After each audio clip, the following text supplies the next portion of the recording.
This fall, we have had 3 Sundays in which folks shared personal stories that connect to our scriptures. This is the last. And what a story it is. Perhaps you dozed off between all of those begats, but don't miss some of the crucial details in this passage from the Gospel of Matthew. On one hand, this genealogy is carefully constructed to show just how important and how holy Jesus' ancestors are. What a brilliant design God has made and brought to this family. Jesus' ancestors go all the way back to Abraham and Sarah. There are 14 generations between Abraham and King David, and 14 again between King David and the deportation of the people to Babylon, and 14 between the deportation and the arrival of Jesus, a meticulous and meaningful heritage. But in this careful calculating of years and the long, long list of male names, some surprises peek out. 5 fascinating women are included: Tamar, Rahab, Ruth, Bathsheba, and Mary of Nazareth. If you don't know all of their stories, they're worth learning. What are they doing within this patriarchal structure? Even more profoundly, note that this line runs through Joseph. So it applies to Jesus not through his bloodline, but through adoption. We have 4 wonderful stories today about inheritance. I hope they encourage you to reflect on your own inheritance. Who do you count as your ancestors, biological or otherwise? Are there any surprising members of your family tree? Are there pieces of your inheritance that cause you grief or guilt? How are you fulfilling or challenging the expectations of your ancestors? Thank you so much to Susan, Rodney, Andrew, and Barbara for sharing their stories with us.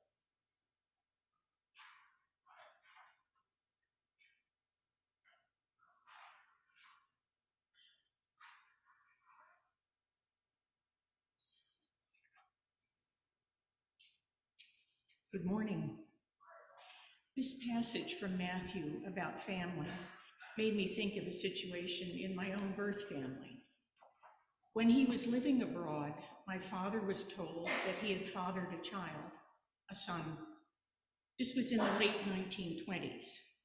My father was living in Europe after having been a volunteer in the French Army and then a captain in the US Army in World War I. So he was living in London when he got this news. Being the person he was, he took full responsibility, gathered up my brother Peter when he was a toddler, filled out whatever paperwork needed to be filled out, and they returned to the States together, settling in Manhattan. In 1933, my parents married and proceeded to have 5 children. Fast forward, Peter graduates from college, marries, and has 3 children of his own. He is 16 years older than me, so we don't see each other very often. In fact, once when I was in Lord & Taylor on 5th Avenue, my favorite store, there is Peter saying hi to all the salespeople who recognize him and chat with him as he is walking through the tie department on the main floor. He had started out there selling ties and had moved up to being a vice president. I also said hi, but he couldn't quite place me. "I'm your sister Susan," I said.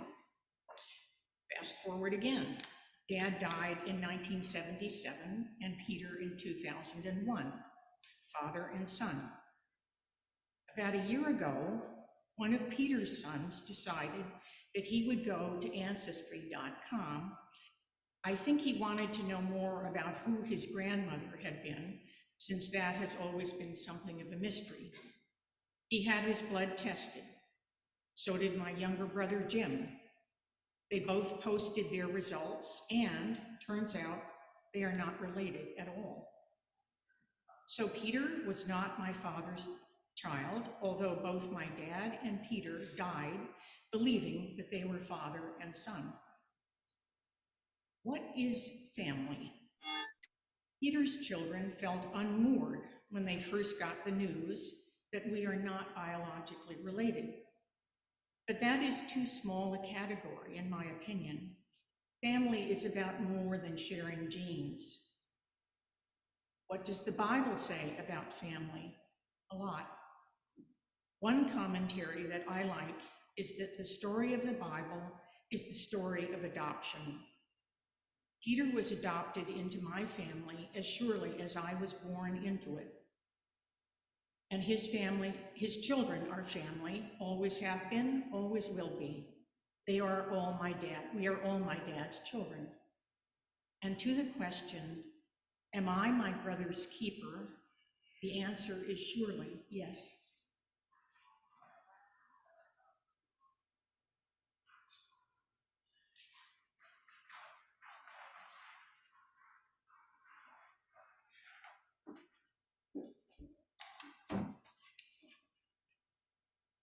I can distinctly remember the moment from 2013. Her name was Balbina Franco, and she died in my hometown of Macaé, Brazil in 1944 at the age of 76. I had taken up genealogy as a hobby, but for the longest time I'd only been able to do research on my wife's side of the family, the American side. However, that year I had found a gold mine of information from my own hometown and it was all available for free online. So I spent hours going from page to page of microfilm, looking for records from anybody with a familiar surname. And I had discovered that my great-great-grandmother was named Paulina Franco. So through her children, I discovered the name of her father, Francisco Cardozo Franco, born in 1818. So this is exciting news. I'd been able to go back nearly 200 years in my research and was finding new relatives every day. It was a very large family. I was excited about my finds, but then I reached Balbina's death record. Balbina Franco, female, black, native of this district and resident in the same, the natural daughter of Joana Franco Africana, who was the slave of Captain Francisco Cardozo Franco, both deceased. The person who registered the death was Joanna's granddaughter, Isaura. The register was Francisco's grandson, Alberto, and the death certificate was signed by another grandson, Jose. When I had started researching my family tree, I vaguely knew about my Portuguese, some African, some native and Brazilian roots. What I didn't know and perhaps had never really thought about was the legacy that my Portuguese ancestors had passed down to me through slavery. Over the course of the next few months, I found other records. Wanted runaway notices, emancipation letters, petitions to the government asking to postpone the abolition of slavery, birth, marriage, death records, all of the same slaves and their ancestors, many that carried my family's surname. I also found other kinds of records of celebrations, generous donations to civic causes, the founding of churches, articles proclaiming heroic actions, missionary activity, and even abolitionist tracts. It took me a while. Eventually, I came to terms with all of it. My ancestors were imperfect human beings, capable of a full range of human activity, good and bad. They were not people to be idealized or vilified, but each was a part of the legacy of my family. When I look at Jesus' tree, I see a lot of the same. After all, Abraham too owned slaves. David had Uriah killed. And there are strings of good and bad kings all over that line. Was Jesus aware of the legacy in that family tree? In a way, it was representative of the legacy of his family, the Jewish people, of humankind, imperfect and laid out for everyone to see.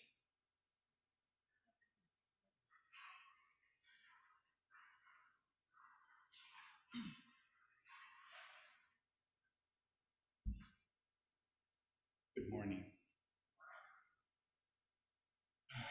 Recently, I caught the end of an interview with Ken Burns on NPR about his biography of Benjamin Franklin.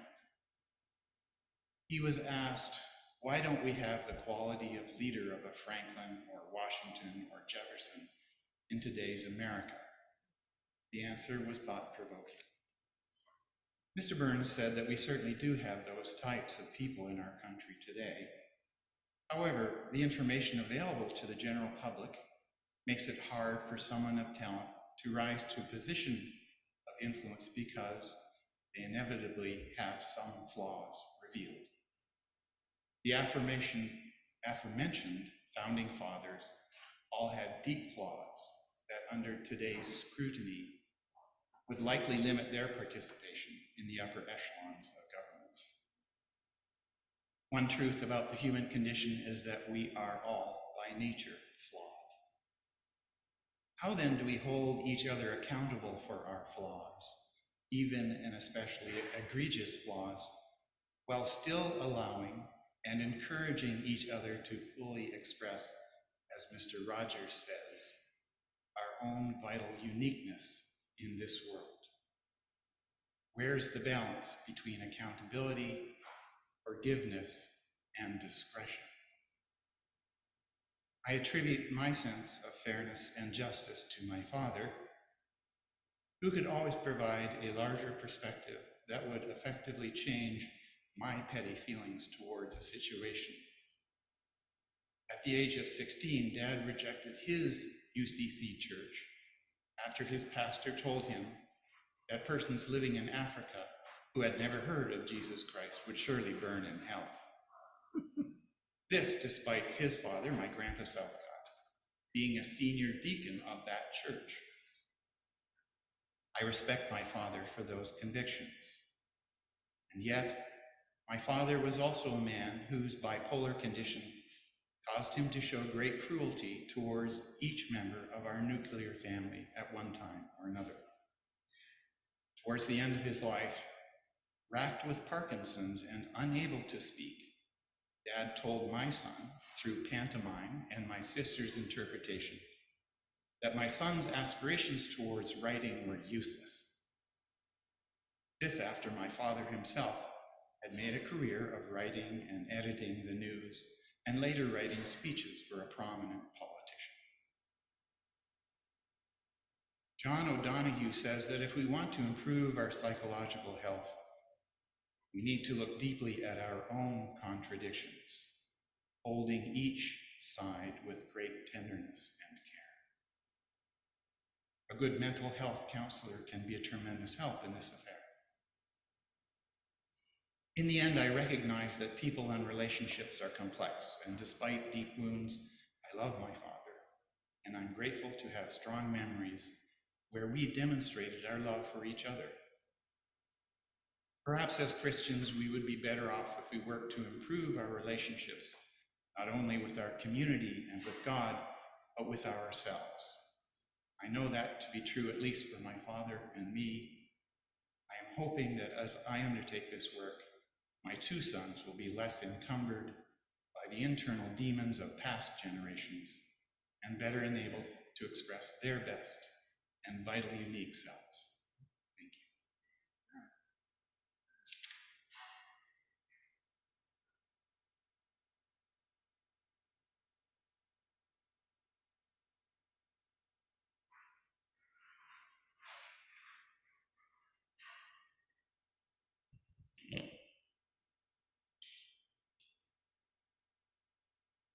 When James, a friend of our son Ben, came over from Scotland one summer, he was going to join us for a family reunion on the Jersey Shore.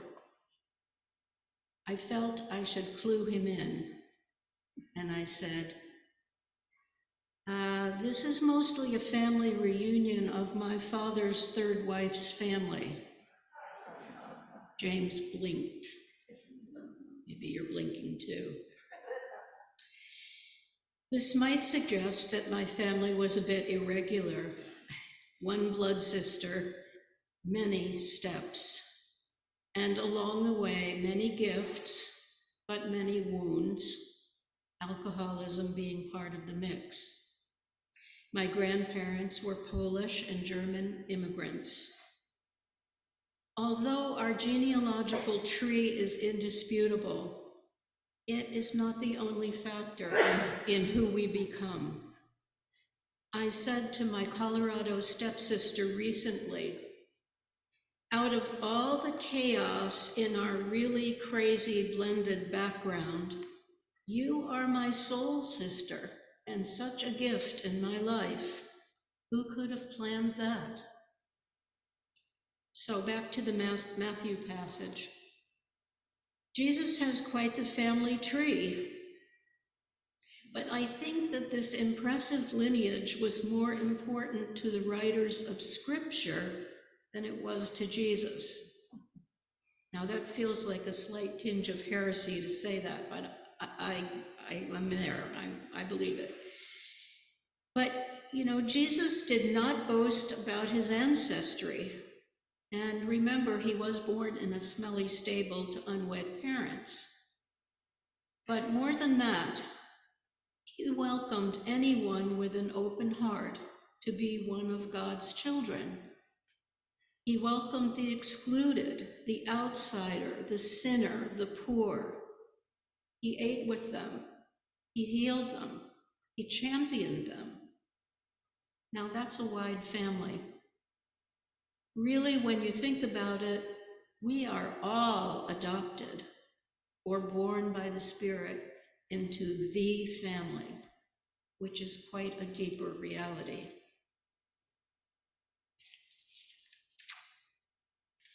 Now, a family that's stable and loving is a great gift, and David and I hope we provided that for our son. And the example of courageous and faithful people in our family histories is a gift too, footsteps to follow. My mother-in-law was one of those for me.